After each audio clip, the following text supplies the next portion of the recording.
Here are the Peruvian Liga Uno stadiums. Estadio Miguel Grau.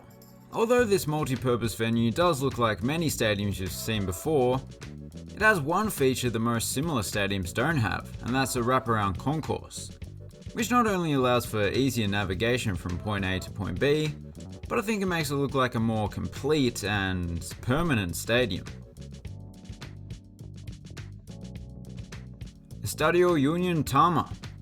We've gone from the capital city to a small town deep in the mountains. It kinda looks like the entire town is crowded around the hill to get a good view of the game.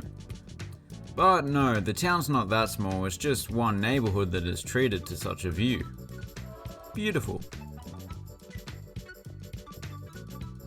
Estadio Cambiones del 36.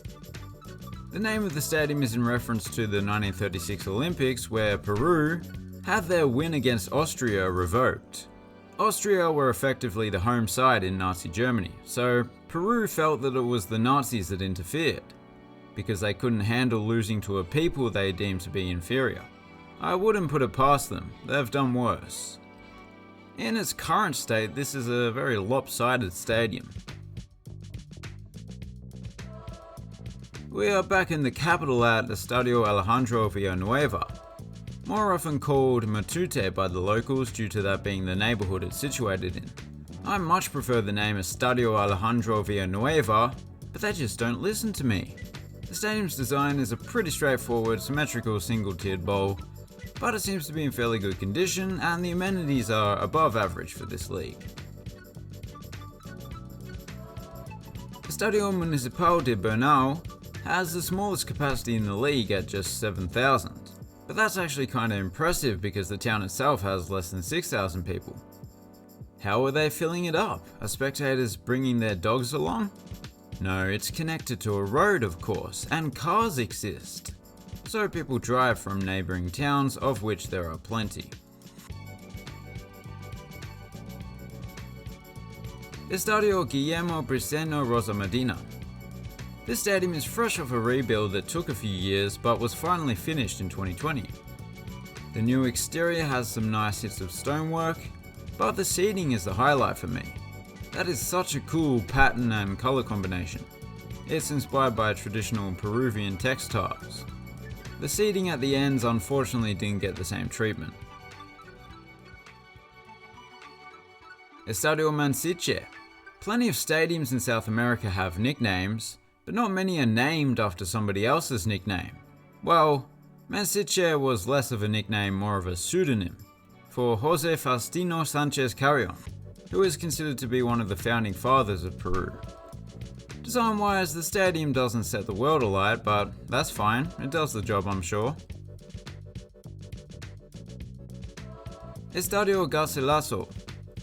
When you're a stadium that's home to 3 different clubs, you either go for no colour or all the colour. As you can see, they've gone with the latter. In recent years they've had some new seats installed throughout, and now she's like a rainbow. Not a straight up rainbow, I'm getting Inca vibes from that pattern. Which makes sense given that Cusco was the capital of the Incan Empire. Oh, and at over 3,350 meters above sea level, this is the highest stadium in the league and one of the highest in the world. Estadio Ivan Elias Moreno is also known as El Monumental de los Pobres, the monumental of the poor, because it's situated in a poor neighborhood of Lima. But that's not a pejorative term, quite the opposite. They call themselves the people's team after all. The stadium was built on a tight budget, and so there are just a few actual seats. It's mostly terracing. At least it's been painted. Estadio Virgen de Chappie. Despite being the second largest stadium in the country, the entire capacity is coming from just one big single tier of seating.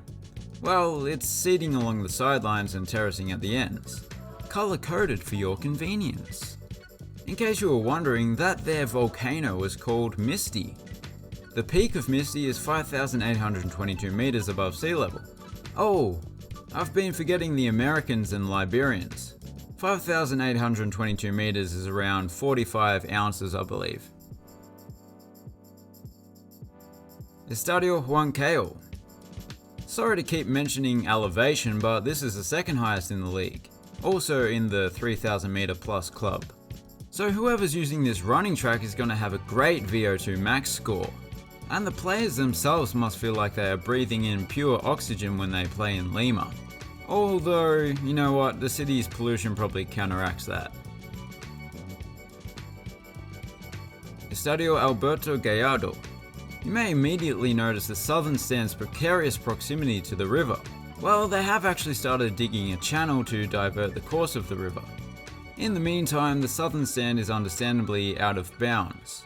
Either that or it's no longer existent. It depends how qualified the excavator drivers are. Of course, if they did knock down that stand, you'd have a lovely river view, so it's worth considering. Estadio Carlos Vidaurre Garcia. We are in a capital again, but not Lima. Tarapoto is considered to be the gastronomic capital of the Peruvian Amazon, so, you know, that's just as important as being the actual capital city. I think fish and bananas is a common combination in these parts. I'm sure it's better than it sounds. Estadio Monumental. Despite Peru having a purpose-built national stadium, this club stadium is comfortably the largest in the country. I like to call it the Lambeau Field of South America, because it's quite similar in size and style, with most of the capacity coming from the lower tier.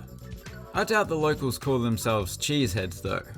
However, like Wisconsin, they do eat head cheese here, known as queso de chancho locally.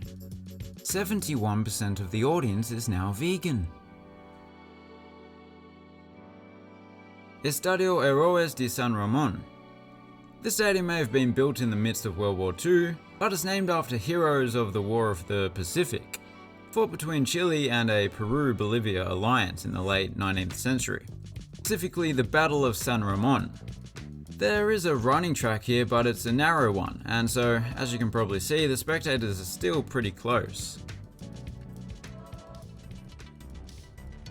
So there you have it. My favourite would have to be Guillermo, simply because I would like a t-shirt with that pattern on it.